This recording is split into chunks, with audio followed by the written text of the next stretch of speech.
ಜೊತೆಯಲ್ಲಿ ಉಜಿರೆ ಗ್ರಾಮಸ್ಥರು ಭಾಸ್ಕರ್ ನಾಯಕ್ ಅವರು ಕೂಡ ಇದ್ದಾರೆ. ಭಾಸ್ಕರ್ ನಾಯಕ್ ಅವರೇ, ತಾವು ಮುಂಚೆ ತಿಮ್ಮರೋಡಿ ಅವ್ರ ಜೊತೆಯಲ್ಲಿ ಇದ್ರಂತೆ, ಈಗಿಲ್ವಂತೆ, ಹೌದಾ?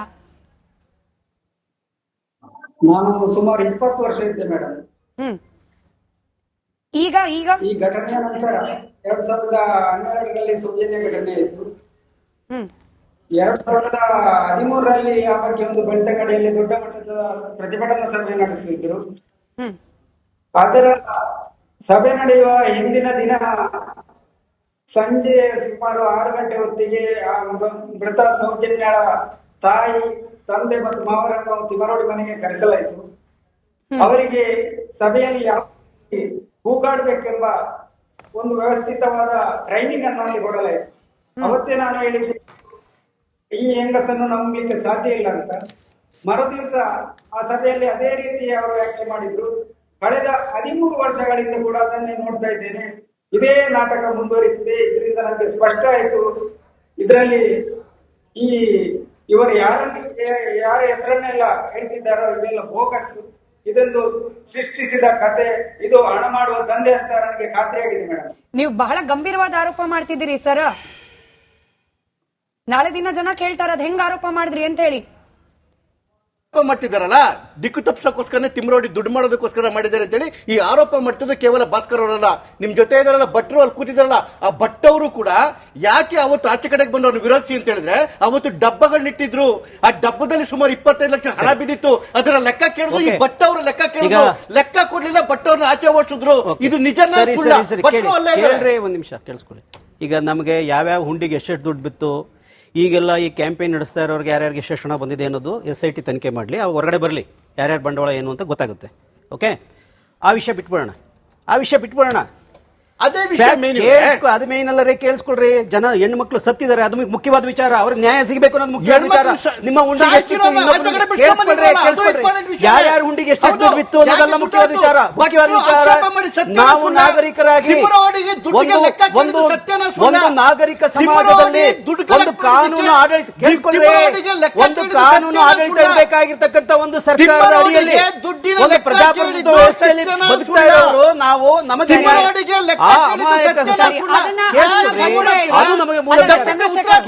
ಚಂದ್ರಶೇಖರ್ ಉತ್ತರ ಕೊಡ್ಲಿ, ಅದಕ್ಕೆ ನೀವೇನೇನು ಉತ್ತರ ಮಾಡಿದ್ರೆ ಅದೆಲ್ಲ ಗೊತ್ತಿದೆ. ನಿಲ್ಸಿ, ಈ ವಿಷಯ ಕೇಳಿ. ಫ್ಯಾಕ್ಟ್ ಆಫ್ ದಿ ಕೇಸ್, 2012ರ ಅಕ್ಟೋಬರ್ 9ನೇ ತಾರೀಕು ಹುಡುಗಿ, ನಾನು ಫಾಸ್ಟ್ ಆಗಿ ಮುಗಿಸ್ಬಿಡ್ತೀನಿ.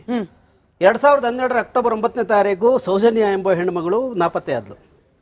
ಊರೆಲ್ಲ ಜನ ಸೇರ್ಕೊಂಡು 6 ಗಂಟೆ 6:30 ಆದ್ಮೇಲೆ ಭಯ ಶುರುವಾಯಿತು. ಊರು ಜನ ಎಲ್ಲ ಸೇರ್ಕೊಂಡು ಹುಡುಕಾಡಿದ್ರು. ಆ ಗುಡ್ಡ ಪಟ್ಟ ಅಲ್ಲೇ ಪಕ್ಕದಲ್ಲೇ ಇದೆ. ನಾನು ಅಲ್ಲಿ ಇಡೀ ಏರಿಯಾ ಸುತ್ತಾಡಿದ್ದೀನಿ, ಆ ಹಳ್ಳಿಗಳು ಸುತ್ತಾಡಿದ್ದೀನಿ. ಸೊ ಅಲ್ಲೇ ಪಕ್ಕದಲ್ಲೇ ಇದೆ, ಆಯ್ತಾ. ಪ್ರಕೃತಿ ಚಿಕಿತ್ಸಾಲಯದ ಎದುರುಗಡೆ ಸಣ್ಣ ಗುಡ್ಡ ಅಲ್ಲೇ ಇದೆ. ಅಲ್ಲೆಲ್ಲ ಜನ ಹುಡುಕಾಡಿದ್ರು. ಜನರಿಗೆ ಅನುಮಾನ ಆಯ್ತು, ಆಗಾಗ ಅಲ್ಲಿ ಡೆಡ್ ಬಾಡಿಗಳು ಬೀಳ್ತಾ ಇದ್ವು ಅಂತ ಇತ್ತು. ಊರು ಜನ ಎಲ್ಲ ಸೇರಿ ಹುಡುಕಿದ್ರು, ಯಾವುದು ಏನೂ ಸಿಗ್ಲಿಲ್ಲ. ನೆಕ್ಸ್ಟ್ ಪೊಲೀಸ್ ಕಂಪ್ಲೇಂಟ್ ಕೊಡಕ್ ಹೋದ್ರು. ಪೊಲೀಸರು ಕಂಪ್ಲೇಂಟ್ ತಗೊಳ್ಳಿಲ್ಲ, ಸಬು ಬೀಳಿದ್ರು. ನಾಳೆ ನೋಡೋಣ ಅಂತ.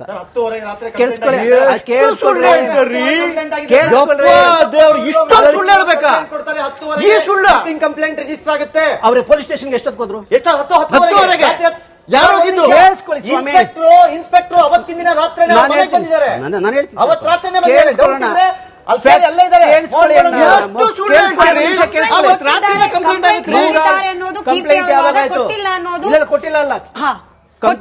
ಕಂಪ್ಲೇಂಟ್ ಕೊಡ್ಲಿಕ್ಕೆ ಊರ್ ಜನ ಹೋದ್ರು, ದೊಡ್ಡ ಸಂಖ್ಯೆಯಲ್ಲಿ ಜನ ಸೇರಿದ್ರು. ಧರ್ಮಸ್ಥಳ ಇತಿಹಾಸ ಕಂಪ್ಲೇಂಟ್ ತಗೊಳ್ಳಿಕ್ಕೆ ಮೀನಾಮೇಷ ಎಣಿಸಿದ್ರು. ದೊಡ್ಡ ಸಂಖ್ಯೆಯಲ್ಲಿ 1000 ಗಟ್ಟಲೆ ಜನ ಸೇರಿದ್ರು. ಯಾಕೆಂದ್ರೆ ಅದು ಸ್ಪಾರ್ಕ್ ಆಯ್ತು. ಇಂಥ ಹುಡುಗಿ, ಆ ಹುಡುಗಿನ ಊರ್ ಜನ ನೋಡ್ತಾ ಇದ್ರಲ್ಲ ದಿವಸ ಬಸ್ ಓಡಾಡೋದು.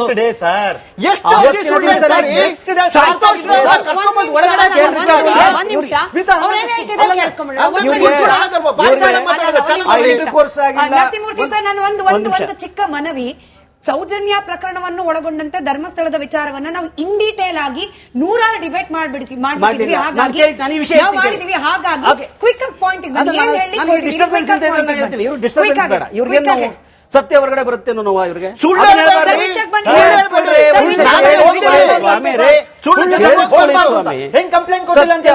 ಕೇಳಿಸ್ಕೊಳ್ರಿ, ಅದು ನಾನು ಸುಳ್ಳು ಹೇಳಿದ್ಮೇಲೆ ಆಮೇಲೆ ಹೇಳಿದೀವಿ.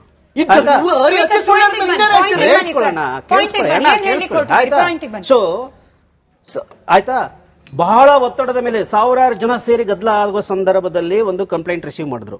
ಅದಾದ ನಂತರದಲ್ಲಿ ಕೇಳಿಸ್ಕೊಳ್ಳಿ, ಅದಾದ ನಂತರದಲ್ಲಿ ನೆಕ್ಸ್ಟ್ ಜನ ಮನೆಗೆ ಹೋದ್ರು. ರಾತ್ರಿ ಸುಮಾರು 11-12 ತನಕ ಹುಡುಕಾಟ ನಡೀತಾ ಇತ್ತು. ಮನೆಗೆ ಹೋದ್ರು, ಮಳೆ ಬೀಳ್ತಾ ಇತ್ತು. ಬೆಳಿಗ್ಗೆ ಸುಮಾರು 9:30-10 ಗಂಟೆ ಸುಮಾರಿಗೆ ಡೆಡ್ ಬಾಡಿ ಸಿಕ್ತು. ಆ ಡೆಡ್ ಬಾಡಿ ನೋಡಿದ ತಕ್ಷಣ ಜನರ ಆಕ್ರೋಶ ಭುಗಿಲೆದ್ದೇಳ್ತು.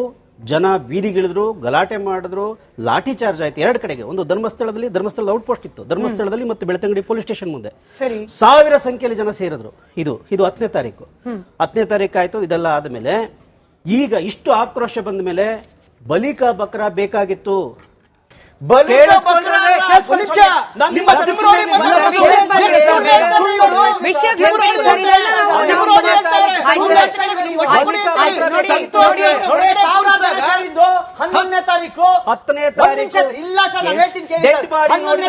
ಸಂತೋಷ್ ರಾವ್ನ ಬೆಳ್ತಂಗಡಿ ಪೊಲೀಸ್ ಸ್ಟೇಷನ್ ಕರ್ಕೊಂಡ್ ಬಂದಾಗ 1000 ಜನ ಸೇರಿದ್ರು. ಅವತ್ತಿನ ರಾತ್ರಿ ಅಲ್ಲ, ಕೀರ್ತಿ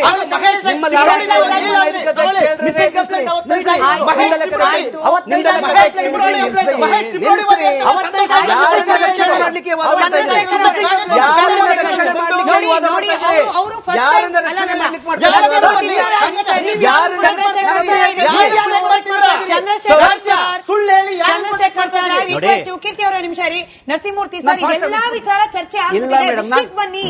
ಈ ಎಲ್ಲಾ ವಿಚಾರ ಚರ್ಚೆ ಆಗಿದೆ. ಸಂತೋಷ್ ರಾವ್ನ ಅರೆಸ್ಟ್ ಮಾಡಿದ್ ಯಾವಾಗ? 11ನೇ ತಾರೀಕು. ಯಾವಾಗ? 11ನೇ ತಾರೀಕು ಸಂಜೆ. ಹಿಡ್ಕೊಟ್ಟವ್ರು ಯಾರು? ರವಿ ಪೂಜಾರಿ, ಧೀರಜ್ ಜೈನ್, ಉದಯ್ ಜೈನ್, ಧೀರಜ್ ಕೆಲ್ಲಾ, ಆಮೇಲೆ ಜೊತೆಲಿ ಇನ್ನಿಬ್ರು. ಇದು ಮಾತ್ರ ಸತ್ಯ ಹೇಳಿದ್ರು. ಹೌದು, ಎಲ್ಲದೂ ಸತ್ಯ. ಎಲ್ಲ ಸತ್ಯ ಅಲ್ಲ. ಜನ ನೋಡ್ತಾರೆ ಸ್ವಾಮಿ. ಇದು ಸತ್ಯ. ಬಂದು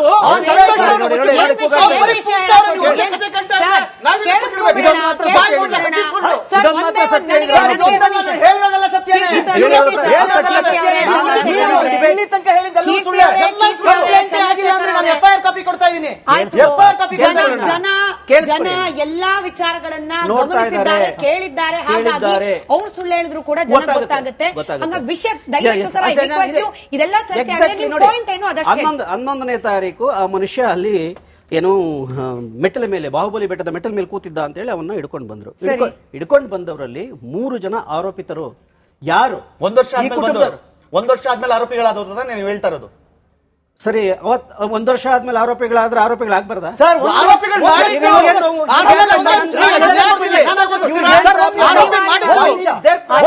ನೀವು ಯಾರನ್ನು ರಕ್ಷಣೆ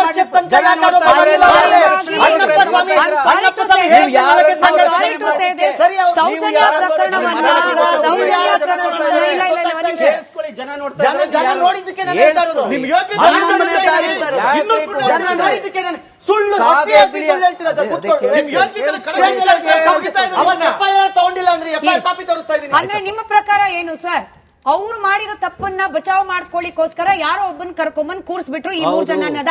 ಆ 3 ಜನರ ವಿಚಾರಣೆ ಆಯ್ತಲ್ಲ ಸರ್. ವಿಚಾರಣೆ ಮಾಡಿದ ಪೊಲೀಸರು ಕ್ರಾಸ್ ಮಾಡಿದ CBI ದಡ್ಡ, ಕೇಳಿದ ಕೋರ್ಟ್ ದಡ್ಡ. ಏನ್ ಹೇಳಿ ಕೊಟ್ಟಿದ್ದೀರಿ ಸರ್? ಅದನ್ನ ಹೇಳಿ. ಸರ್, ನಿಮಗೆ ಮಾತ್ರ ಪೊಲೀಸ್ ಸರಿ ಇದ್ರು, ಇಲ್ಲ ಅಂದ್ರೆ ಇನ್ವಾಲ್ವ್ ಆಗಿದ್ರು ಹೆಂಗೆ?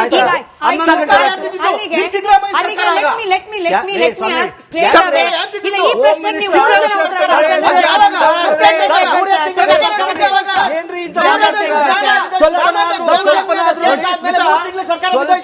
ಸ್ವಲ್ಪ